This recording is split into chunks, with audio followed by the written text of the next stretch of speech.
Howdy, howdy, and welcome back to Gale FFTCG. I'm Serah, your host, and today we're looking at Black Wings. Wait, no, not. What are you doing here? Get out of here. Scram. Go. Not those Black Wings. As always, the deck list is down in the description, but if you want to stick around, I'm going to go into some detail about the new Gullwings support from O25. Let's get straight into the stats. We're on 29 forwards, 14 backups, 7 summons, but we're not running any monsters. We don't really need to in this kind of deck. So the idea of this deck is really centered around the new Gullwing support with Yuna, Riku, and Pain. But Yuna and Pain kind of just happen to be Black Mages as well, so hence the name. This deck is fairly reactive. We're trying to play most of our cards on our opponent's turn or deal with our opponent's stuff on their turn. Quite often this deck will just pass with interaction up and then do nasty things on our opponent's turn. And I'll go into that a little bit more in the coming minutes. But the kind of idea of this deck came about when I was just looking at sets to build for a semi-cheap budget. Now I know I can see you all going, Sephiroth isn't a budget card. Yeah, of course it's not. There are some things that we need to do when we're considering how viable a card is in competitive. And sometimes a deck does need some more expensive cards to make that work. You could probably replace Sephiroth with other things. I'm sure there are some back attack. There's the new Zed and things, but I wanted to keep this pretty low to the ground in terms of cost, CP cost, that is. Some of the other highlights from the new set are Adremalek the Roth, and new Jimbaralai are also pretty helpful to this deck. We'll go into that a little bit more later. Our playstyle is a bit of a tempo control game where we do want to put out a lot of guys really quick, but we also want to be able to, if we can't do that, we want to be able to just kind of slowly build up advantage over time and eventually outrun our opponents. Our weakest match is combo, because if we do set up a board and our opponent just immediately wipes us, especially in like mono wind or whatever, then we're going to be in a bit of trouble. And the elements of the deck are just lightning and ice, mostly with a splash of earth for the Riku. But don't worry, we have ways of cheating Riku into play. For our engines, we've got Black Mages. So Black Waltz 3 was a card that saw some play way back in the older days of FFTCG. Super potent card, did a lot of really cool things for the deck. You could kill opponents' 3 costs by pitching cards, and then if you were pitching Black Mages, there were Black Mages that had effects when they got pitched and that sort of thing. That's really cool. And also it could recover those kind of cards. The card is very cheap to pick up. It is a legend, but it's very cheap to pick up over on Card Market or anything. Not sponsored by them, but yeah, it's an easy card to get a hold of, really.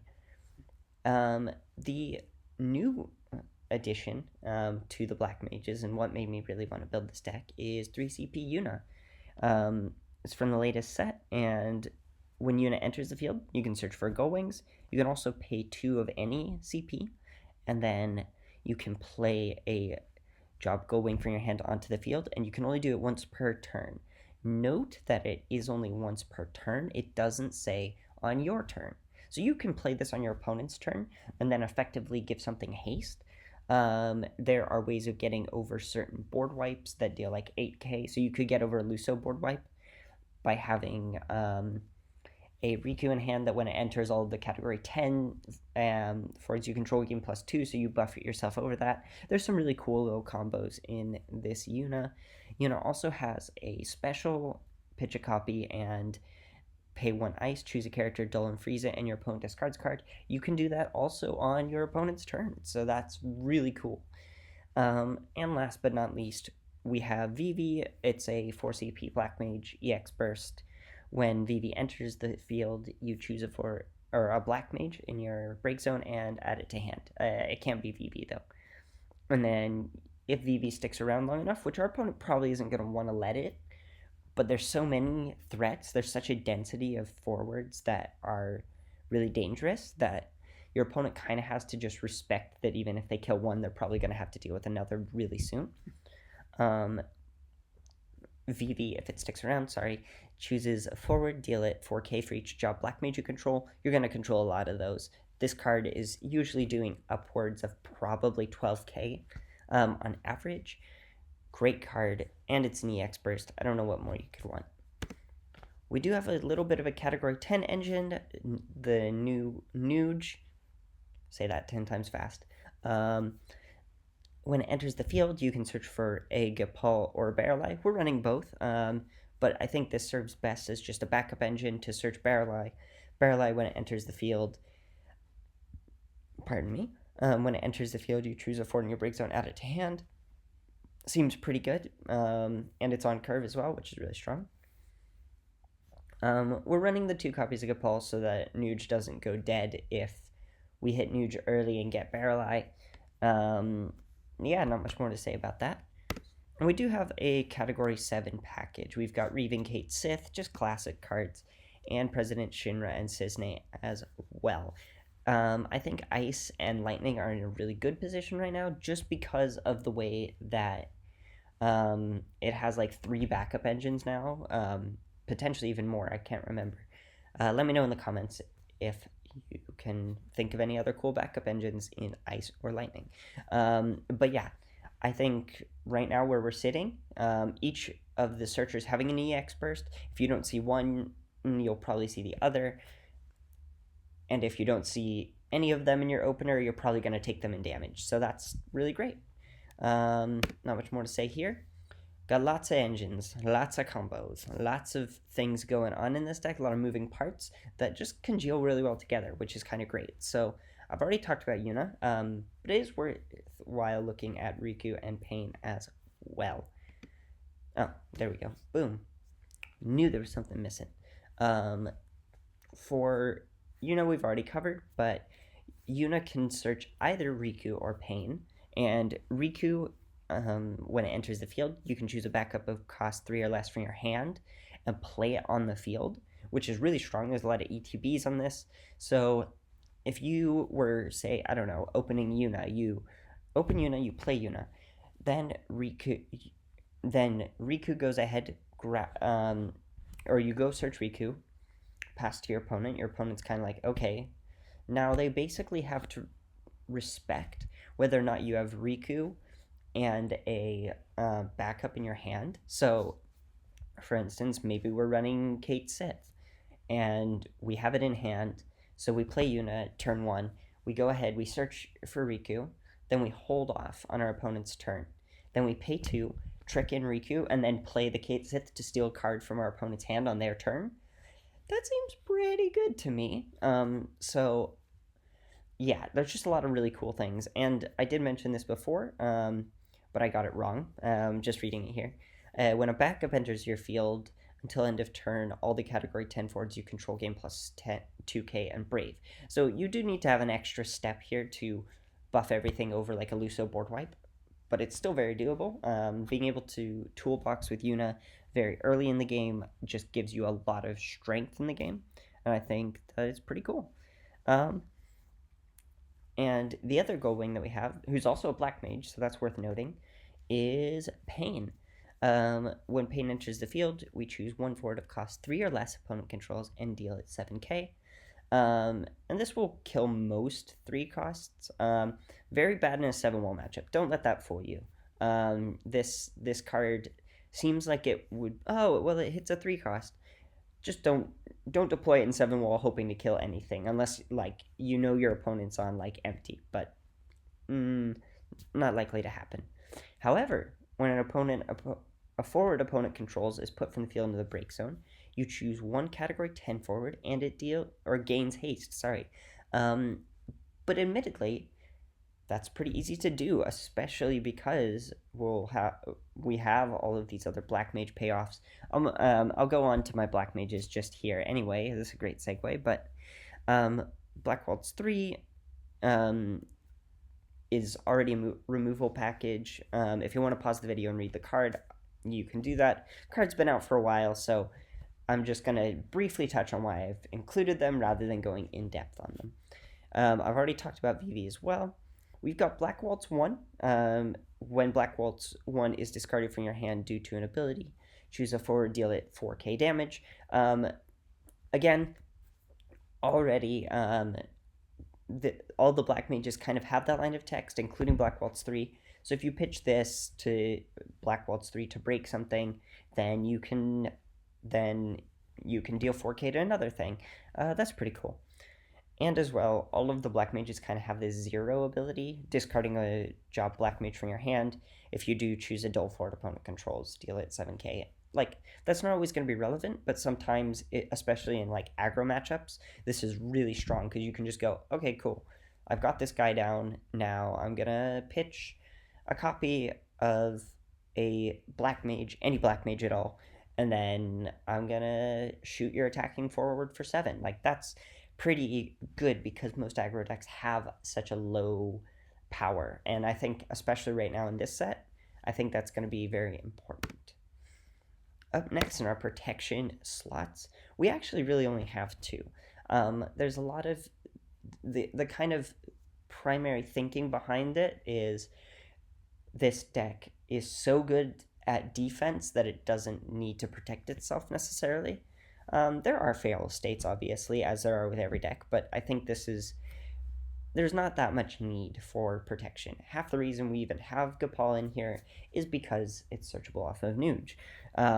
You could probably even go down to 1 if you really wanted to. I'm trying to experiment with 2 and see how that works, but nothing is ever set in stone with a deck list, and I'm always like trying to look and tweak. But for now, let's just jump into what Gapal does because he is one of the newer cards as well. 5 CP 9k. When the category 10 forwards other than Gapal you control gain plus 2,000 power, and the forwards can't be chosen by your opponent's abilities. So this is actually pretty strong. There are some really good ways of stopping cards like Gilgamesh FFBE, where it pseudo says, okay, well, you have to dull freeze Gapal, so that's one less thing, but you can't dull and freeze my Yunas and all these other cards that are really good. When Gapal enters the field as well, you can choose a forward opponent controls dull and freeze it. That's fine, that's whatever. But it really is the protection that we care about so that we can keep our units around. In our removal slot, we have quite a bit. I did say that this deck is quite an offensive, or is quite a defensive deck, and really makes the most of playing on our opponent's turn, which I don't think there's many decks that I've seen that have kind of come close to that in the same way. So hopefully this will be that one. I would love to be the inventor of this sort of, or at least this sort of play style and control. I would love to be a progenitor of that. So we've talked about the Black Mages already. We can do that during our opponent's turns. But we also have 3 copies of Sephiroth. It's got back attack. When it enters, we choose a dull forward opponent controls and break it. Again, really punishing the aggro. When Sephiroth attacks, we choose one of the 2 following abilities. Opponent discards a card, or opponent chooses a forward of cost 2 or less and breaks it. Both are just really good effects, but the fact that our opponent can attack and we can just surprise them, always going to be super good. Even if they think, oh, well, you know, there's no Black Mages on the field, I don't have to worry about it as much, we can drop in Sephiroth and it still absolutely annihilates them. We're on 2 copies of Serah, 1 CP, 2k, but Serah is a Black Mage. When Serah is kind of a jackknife. When it enters, you can choose one of the 3. Choose a forward and dull it. You can pay 1. When you do so, choose a forward of cost 2 or less and break it. And you can pay 3. And when you do so, choose an active forward, deal at 9k. So this card just kind of, depending on how much CP and things we have, can kind of just go up in steps. It's quite a versatile card. And if it's just rotting in our hand, it's fine because it's a Black Mage and we can pitch it. We've got 3 copies of Palom. It's an EX burst that when it enters or the field, choose 1 forward of cost 3 or less, deal it 9k. Super strong. It's an EX burst. It's great. We can pitch it. All about that life. We've got 3 copies of Matthias, a card from Opus 24, EX burst. Choose 1 dull forward of cost 3 or less, break it, and choose 1 forward, dull it, draw a card. And then we're on 3 copies of Odin, just choose 1 forward of 5 or less and break it. EX burst, not much more to say there. We're on 1 copy of the new Adremelech the Wrath. You can pay the cost to remove a lightning back. You can remove a lightning backup, when you pay the cost to make this cost 3 less or 2 less. So it's 3 CP. And deal 7k damage, deal 7k damage to all the forwards opponent controls. Adremelech deals you a point of damage. So maybe you hit an EX burst off of that. Quite a funny time if you do.